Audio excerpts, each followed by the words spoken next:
All right, welcome back, everyone. More now from my interview with Ivanka Trump. I got the chance to talk to her about the contrast between the Trump administration's approach to the economy and the Democrats with their Green New Deal and threats of socialism. And we're going to talk about it with my guests here right after this. Take a look. We created this outside advisory board that's really going to do a couple of things. The first is to help us create awareness around the multiple pathways. Education, it's not higher education or technical education or trade education, it's education.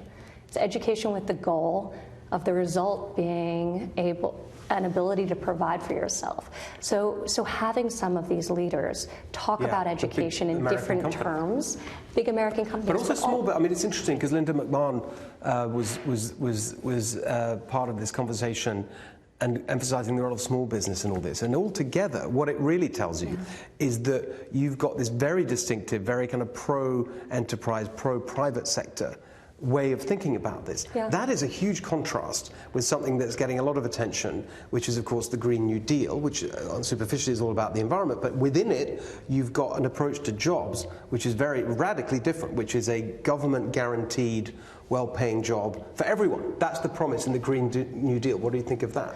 We want to unleash innovation. We want America to be the best place for entrepreneurs, for companies to open and run their businesses. And that will create jobs. That will create investment and productivity, which we had grossly fallen behind on making capital investments that would enable our businesses to compete and thrive. So we want to create a climate where people want to do business in America, and we are creating that climate. And as a result, we have more people working today than any time in the history of this country.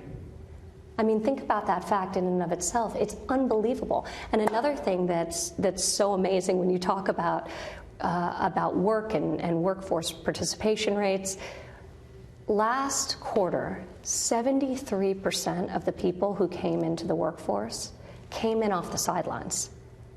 They weren't even considered unemployed. They came in completely off the sidelines. They had been outside of the labor force. That is the largest number in the history of keeping this metric, so for decades where that's been true. So these policies are working, and they're working for the people whose jobs were the most vulnerable.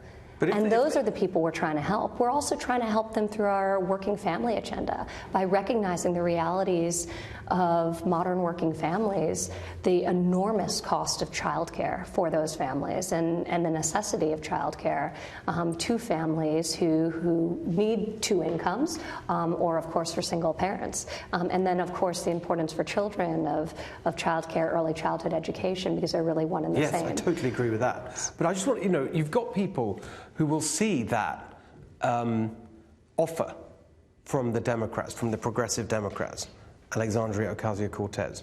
Here's the Green New Deal, here's a guarantee of a job. And think, yeah, that's what I want, that's simple. What do you say to those people? I don't think most Americans in their heart want to be given something. I've spent a lot of time traveling around this country over the last 4 years. People want to work for what they get. So I think this idea of a guaranteed minimum is not something most people want. They want the ability to be able to secure a job. They want the ability to live in a country where there's the potential for upward mobility.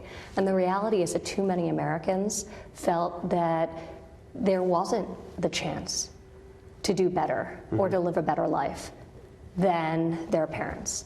And that's something that was new. That's something that had just started in the past decade, where there wasn't a sense that you could achieve the American dream and you could be more successful than the generation that came before you. That's starting to change. That's starting to change because there is opportunity, because there is investment. And government intervention, targeted, smart intervention that delivers the right outcomes, which is maintaining workforce attachment and providing people with the ability to work through assisting them with family-friendly policies like paid family leave that incentivizes family cohesion and also workforce attachment. That's good government intervention. But free market capitalism is what's made this country successful. Not socialism. Not socialism, no. And you think that's good? Last quick question. Looking ahead, your father's gearing up for 2020. How's this all going to play out? The argument, you put it very clearly, free market capitalism versus the socialist guaranteed job alternative. How's that going to play out? Well, I think fundamentally, if you ask yourself the question, are we better today than we were yesterday or we were 2 years ago?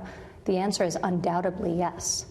So as an American family is sitting down and they're thinking about their financial situation relative to a month ago, a year ago, America is doing very well, and it stands in quite sharp contrast to the rest of the world.